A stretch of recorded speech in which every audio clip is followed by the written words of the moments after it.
Weereens baie welkom, baie dankie dat u ingeskakel het. Nou ek glo dat dit soos altyd baie goed gaan met u en dat u steeds vashou aan die waarheid van God se woord. Nou ek gaan vandag in 'n baie kort video gesels oor is die pre-trib rapture volgende op God se kalender. Nou daar is mense wat dit glo, die pre-trib leraars sê vir jou duidelik dat die wegraping is beslis volgende op God se kalender. Dit is 'n imminent rapture, dit kan enige oomblik plaasvind. Daar's geen tekens wat dit vooraf gaan nie en alle profesieë is reeds vervul. Nou ek wil vra, hoe weet hulle dit? Maar ons gaan vandag kyk na 'n paar videoklips, so een of twee van hulle. Wat sê die leraars en wat sê die woord van die Here? Nou die woord van God is duidelik dat die wederkoms en die wegvoering van die gelowiges gaan plaasvind eenmalig. Dis 'n eenmalige gebeurtenis. Dis nie twee gebeurtenisse nie en dit vind plaas na die groot verdrukking. Dis wat die woord van die Here leer. Maar kom ons gaan kyk wat hierdie mense leer en ons gaan alles beoordeel in die lig van die skrif.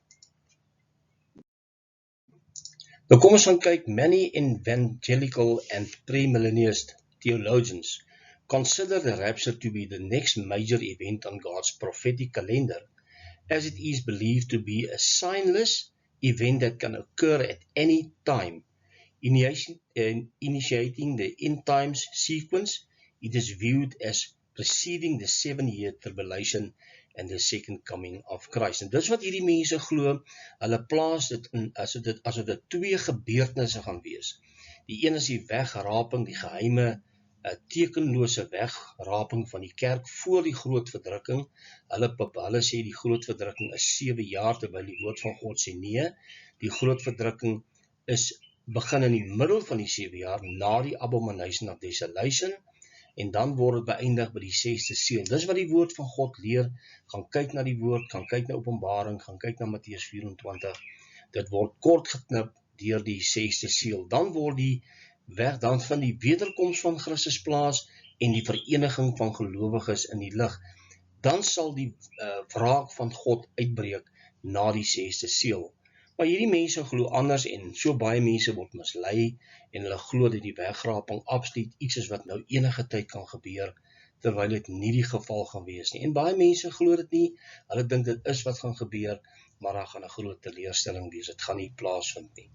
Nou, dit is wat hierdie mense aan hulle lidmate voorhou en is eintlik maar baie skokkend.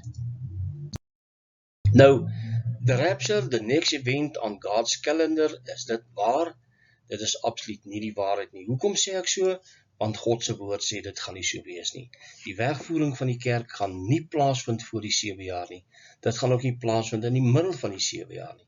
Dit gaan wel plaasvind na die groot verdrukking. En die groot verdrukking is nie tot aan die einde, op die punt, teen die einde van die 7 jaar nie. Dit word verkort. Met ander woorde, die wegvoering van die kerk gaan plaasvind na die verkorte verdrukking, verkorte groot verdrukking en by die 6de seël.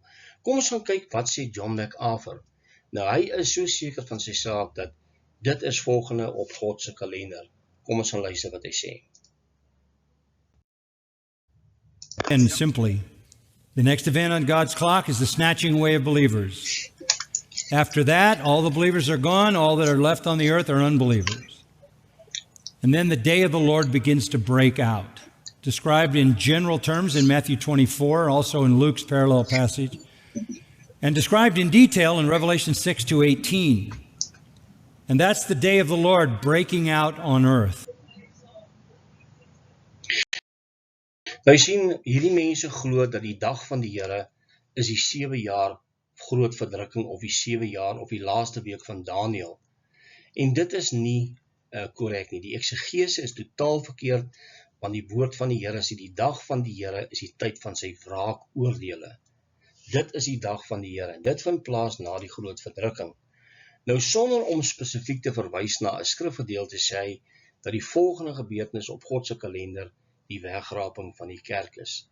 En dan sê hy sien, dan praat hy natuurlik van die dag van die Here en dit is die wraak van God wat gaan plaasvind direk na die wegraping, na pre-trib wegraping natuurlik. Maar hoe weet hy dit? Is dit omdat almal dit leer en oordra van generasie tot generasie? En wat is vir hom die tekens dat die wegraping nou op hande is? Wat is die tekens? As daar nou geen teken is nie, hoe weet ek dat 'n vrou swanger is as daar geen tekens is nie. As daar nie geboortepyne is nie en so meer. Hy glo dit omdat ander mense dit vir hom leer. En dit is die algemene standpunt van die preterleraars, dat die wegraping is tekenlose gebeurtenis gaan wees, die profesie is vervul, daar is niks wat vir ons aandui dat die Here se koms op hande is nie. Nou, hoe moet ons weet wanneer gaan die Here kom? Hoe moet jy gereed maak as jy nie weet wanneer die Here kom nie? Maar ons moet altyd gereed wees, maar dis wat hierdie mense glo. Hulle leer dit van generasie tot generasie. Daarna sê hy sal die oordeele van God uitbreek, en dan gee hy verwysings na Matteus 24, Lukas 21 en Openbaring 6 tot 18. Hierdie gedeeltes verwys na die gebeure wat gaan plaasvind tydens die laaste 7 jaar. En Jesus het vir ons gesê dat hierdie die tekens is van sy koms. Dis die tekens van sy koms. Dis tekens wat wys dat sy koms, sy wederkoms gaan plaasvind. Nie 'n pre-trib rapture nie, maar hulle glo daar's geen tekens voor die pre-trib rapture nie, maar dit dui op die wederkoms aan die einde van die 7 jaar. Maar die wederkoms van Christus is eenmalig, dit gebeur na die groot verdrukking, en by hierdie geleentheid sal Jesus sy kerk, of noem dit as jy wil, sy bruid, kom wegvat voor die oordeele wat gaan plaasvind. En Jesus het vir ons verwys, wat is hierdie tekens? Jy kan dit gaan lees in al daai hoofstukke en daai boeke wat hy genoem het, maar hulle glo Openbaring 6 tot 18 is die kerk nie hier nie, dis die groot verdrukking, dan is ons glad nie hier nie. En dit is nie die geval nie. Maar kom ons gaan luister wat sê Tiff Shuttleworth oor hierdie selfde aangeleentheid. You've heard me say repeatedly, and I state this without hesitation, I personally believe that the next major prophetic event on the calendar of God is indeed the catching up of the bride, or oftentimes called the doctrine of the rapture. I personally believe that the next major prophetic event on the calendar of God is the rapture. Nou goed, dit is wat hy glo, en jy sal hoor dat hy sê, sy persoonlike oortuiging, nie wat hy die woord van God kry nie, maar dit is sy persoonlike oortuiging, dat dit die volgende gebeurtenis is op God se kalender. Nou geen skriftuurlike uitleg wat hierdie staaf nie, dit is geen skrif wat 'n staaf nie, omdat die pre-trib rapture sogenaamd imminent is en sonder enige waarskuwing. En dit is totaal onskriftuurlik. Nou goed, kom ons gaan kyk na daardie skets van die laaste 7 jaar, die laaste week van Daniël, en kom ons gaan kyk wat sê God se kalender, wanneer gaan die wegvoering en die wederkoms plaasvind. Nou soos gewoonlik wys ek altyd hierdie kaart vir, dis vir my baie belangrik dat ons hierdie kaart sal reg verstaan. Hier is die laaste 7 jaar wat in 2 dele opgedeel is, die 3,5 en 3,5 jaar. Dan weet ons natuurlik dat die verbondsluiting daar plaasvind, of die covenant wat gaan plaasvind, dan sal die eerste 4 seels oopgemaak word. Dis die begin van smarte. Jesus noem dit in Matteus 24 vers 4 tot 8. Hy sê dis die begin van smarte, dis nie die einde nie. Daarna sal die abomination of desolation plaasvind in die middel van die 7 jaar, waar die antichrist geopenbaar word. Onthou, hier word die mens van sonde geopenbaar vir wie hy is. Hy word nie voor die tyd, soos baie van die pre-trib-leraars geleer, in die begin van die 7 jaar nie, maar hier word hy geopenbaar in die middel van die 7 jaar. Dan begin die groot verdrukking.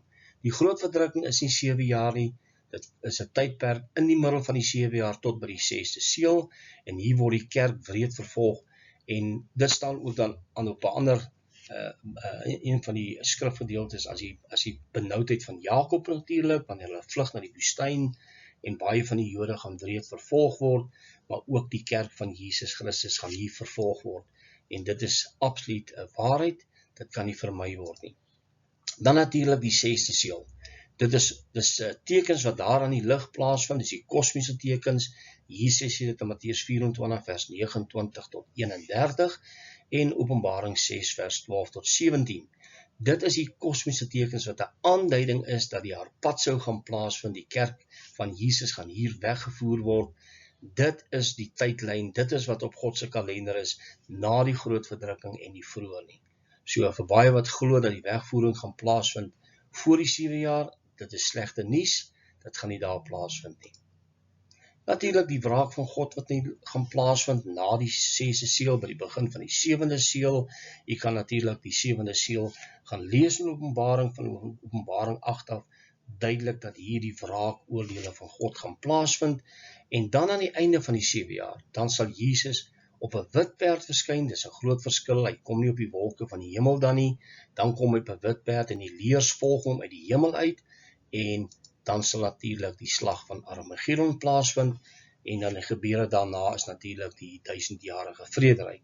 En dit is die kortom die kalender wat op God se kalender is. Daar is nie 'n imminent rapture wat gaan plaasvind voor die 7 jaar nie. Vir baie van die mense wat dit glo, baie jammer, dit gaan nie plaasvind nie. Daarom moet ons gereed maak vir groot moeilikheid en daardeur moet staan. Goed, ek gaan afsluit. Die volgende van gebeure word baie duidelik, die volgorde van gebeure word baie duidelik in die eerste 3 evangeliese boeke uitgespeel, die sinoptiese evangelies, Matteus, Markus en Lukas. En dis duidelik dat die wederkoms daarin uitgedruk word met die vereniging van gelowiges wat gaan plaasvind na die groot verdrukking, nie voor die groot verdrukking nie, baie jammer. En Jesus het dit duidelik gemaak, wanneer die wederkoms en die wegvoering van die kerk gaan plaasvind, ongelukkig, baie wat glo, is die volgende gebeurtenis op God se kalender, dit gaan nie plaasvind nie. So dis net kortom 'n gedagte rondom wat is volgende op God se kalender, en dit is baie duidelik dat die Here Jesus het vir ons duidelik gemaak het, dat ons moet kyk na die tekens van die tye, ons moet kyk wat gaan gebeur, dit sal vir ons 'n aanduiding wees, dat Jesus gaan kom, en hy het dit alles vir ons uitgestipuleer in Matteus, Markus en Lukas in kronologiese volgorde, en dis baie duidelik. Nou ja, tot 'n volgende keer, wanneer ons weer gesels, mag die Here u seën, totsiens.